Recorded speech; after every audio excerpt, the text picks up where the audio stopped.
Hi, good morning everybody. ఇది doctor Tirunathar, consultant physician, హృదయ hospital.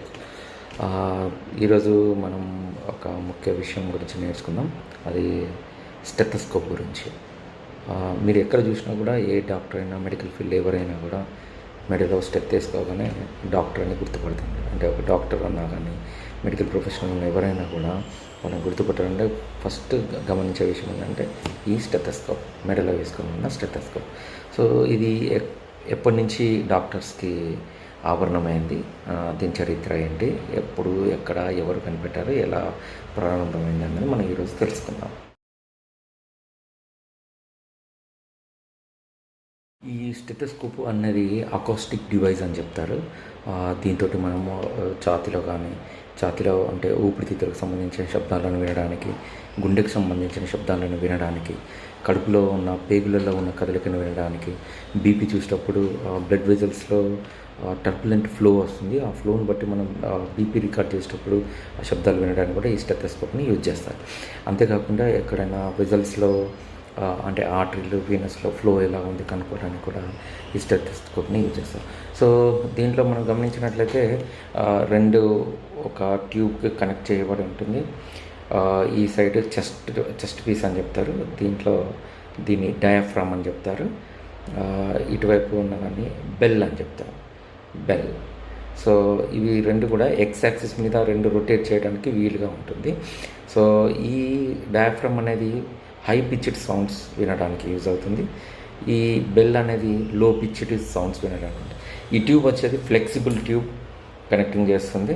దీని లోపల ఇంటర్నల్గా మనకి సౌండ్ వేవ్స్ ఎక్కడి నుంచి అయితే సౌండ్ ప్రొడ్యూస్ అయిందో అక్కడ పార్ట్ నుంచి మనం విన్న సౌండ్స్ దీని నుంచి మనకి ఈ విధంగా ట్రాన్స్మిట్ అయిపోయి ఈ మెటాలిక్ ఇయర్ పీస్ దగ్గరికి వస్తుంటాయి. ఈ ఇయర్ పీస్ ద్వారా మనము ఆ శబ్దాలను గ్రహించి వాటిని అసెస్ చేయగలుగుతాం. సో ఆ స్టెథోస్కోప్లో ఏం లేదు, అంత డాక్టర్ చదివిన బ్రెయిన్లో ఉంటుంది అని మా ప్రొఫెసర్ చెప్పాడు.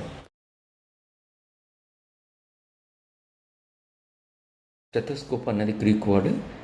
స్టెథోస్ అంటే చెస్ట్, స్కోపిక్ అని అంటే ఎక్స్ప్లోరేషన్. సో స్టెథోస్కోప్ అని అంటే చెస్ట్ని ఎక్స్ప్లోర్ చేసే ఒక ఆస్కల్టేటరీ పరికరం. సో దీన్ని కనిపెట్టింది లినేక్. ఆయన యాక్చువల్ నేమ్ రెనే థియోఫైలే హైసింతే లినేక్. సో తను ఫ్రెంచ్ సైంటిస్ట్. 1816లో దీన్ని ఇన్వెంట్ చేశాడు.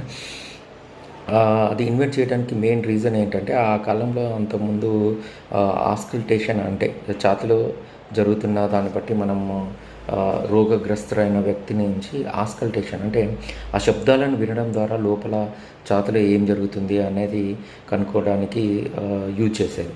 సో అప్పుడు ఇట్లాంటి పరికరాలు స్టెథోస్కోప్ లేనప్పుడు వాళ్ళు ఈ ఇమ్మీడియట్ ఆస్కల్టేషన్ అనే పద్ధతి దాదాపు హిపోక్రటిక్ కాలం నుంచి అంటే గ్రీక్ 300 BC నుంచి వాడుక పద్ధతి అమల్లో ఉంది. సో దాంట్లో ఏం చేస్తారంటే డాక్టర్ తన చెవిని డైరెక్ట్గా ఛాతీ దగ్గర పెట్టేసి ఆస్కల్టేషన్ అంటే వింటూ ఉంటాడు.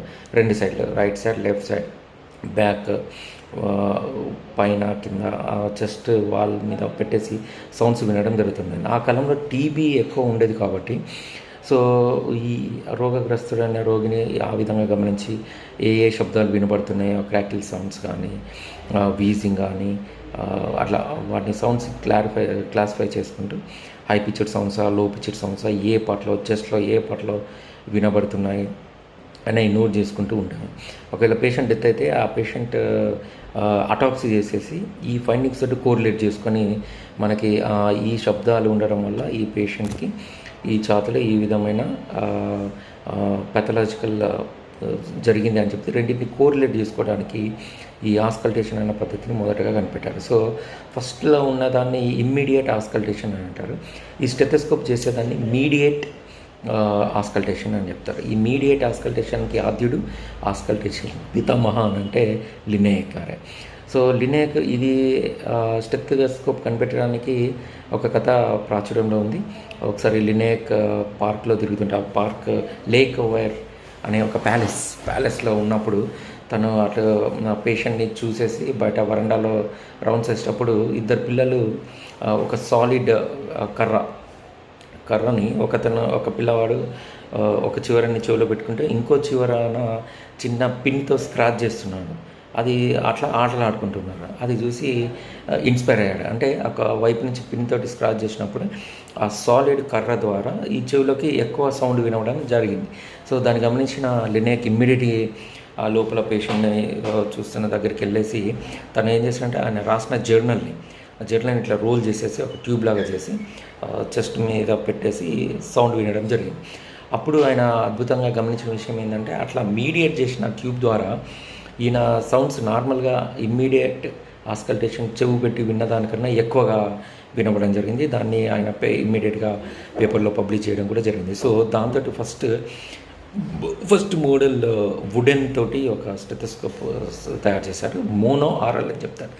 మోనో ఆరల్ అంటే ఒకటే చెవు ద్వారా వినే స్టెథోస్కోప్ను మోనో ఆరల్ అని చెప్తారు. అది 25 సెంటీమీటర్స్ లాంగ్, 3.5 సెంటీమీటర్స్ సర్కంఫరెన్స్తో ఉండేది. సో అది ఆ ట్యూబ్ మొదట ట్యూబ్ తోటి స్టార్ట్ అయింది స్టెథోస్కోప్ ప్రస్థానం అనేది. సో లినేక్ స్టెథోస్కోప్ అంటే మోనో ఆరల్ ట్యూబ్ లాగా ఉంటుంది. 1816లో లినేక్ అనే సైంటిస్ట్ పేపర్ రోల్ ద్వారా స్టెథోస్కోప్ ఐడియాని ఎట్లయితే కనిపెట్టాడో దాంతో ఒక wooden tube 25 centimetres wooden tube with 3.5 centimetre diameter తోటి ఒక ప్రోటోటైప్ స్టెథోస్కోప్ని మోనో ఆరల్ స్టెథోస్కోప్కి ఆద్యుడు లినేక్. అది 1816లో జరిగింది. 1828లో ప్రియరీ అనే సైంటిస్ట్ దీనికి కొన్ని మోడిఫికేషన్ చేసేసి చెస్ట్ పిచ్ సైడ్ బెల్ ఒక ఫన్నల్ షేప్డ్ బెల్ని తయారు చేయడము, ఈ మధ్యలో ఉన్న ట్యూబ్ని కొంచెం లైట్ వెయిట్ ఉన్న ట్యూబ్ లాగా తయారు చేయడము, ఇయర్ పీస్ కొంచెం సాఫ్ట్గా ఉండేటట్టు చేయడము, సన్నగా ఉండేటట్టు ఇయర్ పీస్ని చేయడం స్టార్ట్ చేశారు. అది 1828లో.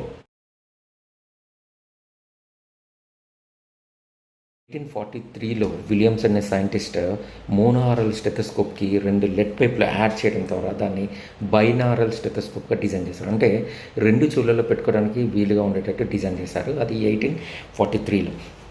1851లో మార్ష్ అనే సైంటిస్ట్ ఈ డయాఫ్రామ్కి ఫ్లెక్సిబుల్ మెంబ్రెయిన్ అటాచ్ చేసేసి ఇంకా హై పిచ్డ్ సౌండ్స్ క్లియర్గా వినడానికి వీలుగా ఉండేటట్టుగా ఈ డయాఫ్రామ్. 1855 వచ్చేసరికి కెమాన్ అనే సైంటిస్ట్ ఈ బైనారల్ స్టెథోస్కోప్ని ఇంకా డిజైన్ చేసేసి ఈ మధ్యలో ఉన్న ట్యూబ్ని ఫ్లెక్సిబుల్ ట్యూబ్ లాగా డిజైన్ చేశాడు. తర్వాత 1894లో బియాన్చి అనే సైంటిస్ట్ ఈ మార్ష్ పెట్టిన మెంబ్రేనస్ ఫ్లెక్సిబుల్ డయాఫ్రామ్కి ఫిక్స్డ్ రిజిడ్ టఫ్ ఉన్న రిజిడ్గా ఉన్న డయాఫ్రామ్ని డిజైన్ చేసి దాన్ని చేశాడు బియాన్చి. సో అప్పటి నుంచి దీని పేరు ఫోనో ఎండోస్కోప్ అనేవారు. 1925 నుంచి 1945 వరకు రాపర్ట్ స్ప్రగిల్ అనే ఇద్దరు సైంటిస్టులు దీని మీద ఎక్కువ కృషి చేసి దీన్ని ఇప్పుడు మనం ప్రస్తుతం వాడుతున్న స్టెథోస్కోప్ అంటే ఎలక్ట్రానిక్ కాకుండా నార్మల్గా ఉన్న బైనారల్ స్టెథోస్కోప్ని డిజైన్ చేశారు. This is called Rappaport Sprague binaural stethoscope. ఇది రాపర్ట్ స్ప్రగిల్ చేసిన కృషికి నిదర్శనం. సో తర్వాత 1956లో లిత్మన్ స్టెథోస్కోప్ వచ్చింది. అది డయాఫ్రమ్ కొంచెం మాడిఫికేషన్స్ ఎక్కువ ఉండడం అట్లా చేయడం స్టార్ట్ అయింది. ఆ తర్వాత నుంచి మళ్ళీ మనకి ఎక్కువ ఎలక్ట్రానిక్ స్టెథోస్కోప్స్లో రావడం, దాంట్లో లిత్మన్, వెల్షాలిన్, ఇంకోటి కొత్తగా థింక్ ల్యాబ్స్ వాళ్ళు ఇంట్రడ్యూస్ చేసిన ఒక కొత్త డివైస్ కూడా వచ్చింది స్టెథోస్కోప్. దాంట్లో మెయిన్గా ఏంటంటే కంప్యూటర్ అనుసంధానమై ఉండి ఒక సాఫ్ట్వేర్ ద్వారా మనం విన్న సౌండ్స్ని యాక్సిలరేట్ చేసేసి మనకి ఇంకా ఎక్కువ వినిపించడము, ఇంకా క్లియర్గా హై పిచ్డ్ సౌండ్స్ని లో పిచ్డ్ సౌండ్స్ని డిఫైన్ చేసుకోవడానికి చేస్తున్నాయి. స్టెథోస్కోప్ ఎంత కాస్ట్లీదైనా కూడా డాక్టర్ డయాగ్నోజ్ చేయడం అనేది ఆయనకు తెలిసిన నాలెడ్జ్ని బట్టేసి ఆయన విన్న సౌండ్స్ని క్లినికల్గా చూసుకుంటూ పేషెంట్ మీద చేయడం ద్వారానే ఆ డిసీజ్ని డయాగ్నోజ్ చేయగలుగుతాం. సో ఇది లినేక్ సైంటిస్ట్ అంటే లినేక్ అనే డాక్టర్ ఈ ఆస్కల్టేషన్కి ఆద్యుడు.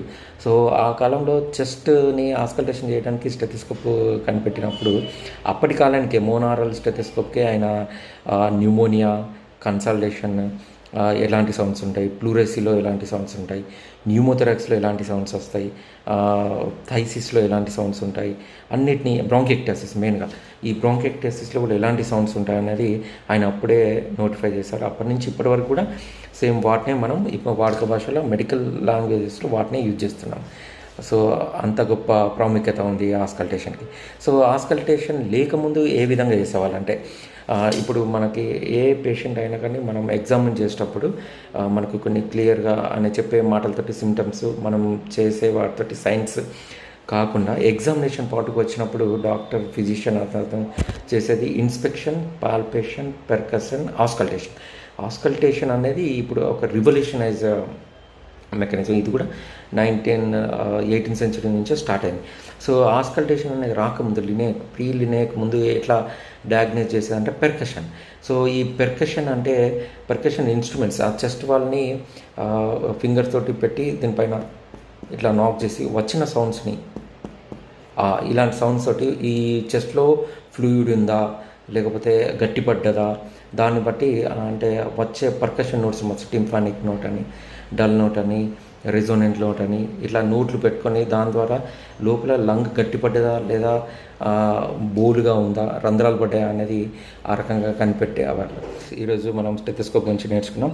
1860 నుంచి 1925 వరకు మోనోఆరల్ స్టెథోస్కోప్ నుంచి ఎలక్ట్రానిక్ స్టెథోస్కోప్ వరకు ఎలా వచ్చి వాటి ఉపయోగాలంటే ఏ విధంగా చేసేవారు, అంతకుముందు ఇన్స్పెక్షన్, పాల్పేషన్, పెర్కషన్, ఆస్కల్టేషన్ ఎలా చేసేవారు గురించి తెలుసుకుని నచ్చే ఉంటే లైక్ చేయండి.